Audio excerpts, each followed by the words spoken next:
Okay naman. Excited at the same time. Medyo kinakabahan kasi first major injury ko to pero yun nga, may mga activity na parang nahihilang pa. Pero hopefully this coming mga last quarter ng taon na to medyo iba na rin ako. Pero maganda yung recovery, yun lang yung masasabi ko. Tsaka even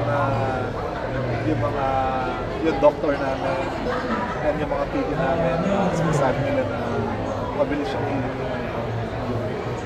Sabi mo last quarter, so hindi ka pa magkalabas. Hindi ko masasabi pero I'm trying. Yun din yung goal namin. And mas gusto kasi nila na 100% ako bumalik. Hindi yung kagaya na parang injury na parang nandiyan ka nga pero hindi 100%.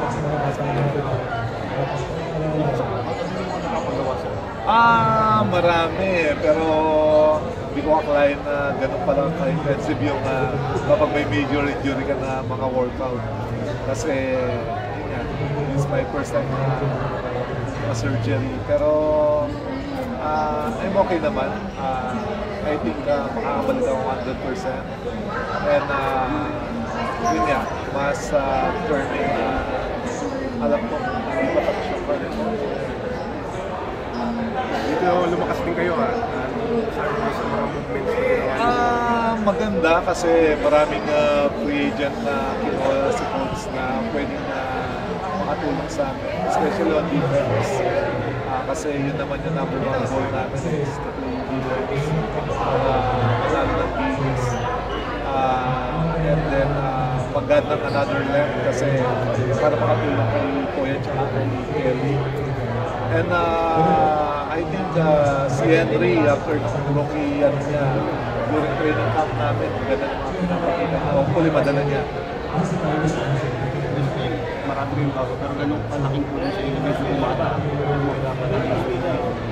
Maganda kasi nakita naman natin na during last season, yung playoffs medyo nahuhubos na yung mga player, ang daming injuries eh. Pero yun nga, agad ng mga other young guys coach para sa mga panghaba ng mga stress ng mga veterans namin. Kasama na ako doon. kaya pa ulit yung Grand Slam?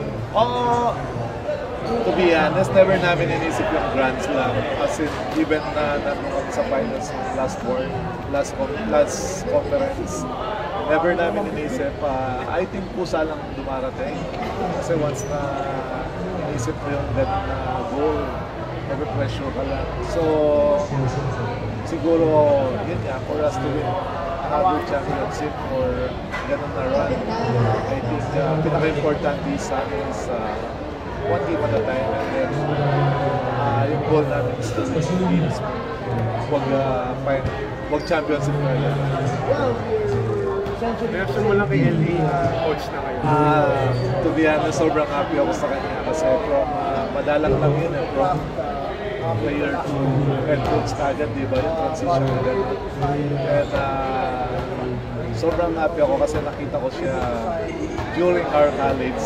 Kasi teammate ko siya nung PBL days and national team kung paano magaling na player. And then yung basketball IQ niya, sobrang mabilis.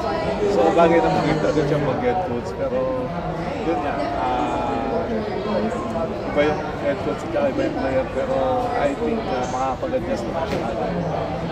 Hindi mo na ba naiisip na yung never. Never ko pang naisip na kasi to be honest, nag-enjoy pa ako as a player. I think yung competitiveness ko nandun pa. And I think blessing din yung na-injury ako na nakapagpahinga ako para makaka-recover. Kasi maramdaman ko rin yung eagerness na bumalik. Siguro yun din yung isa sa mga inisip ko na naging blessing. Okay.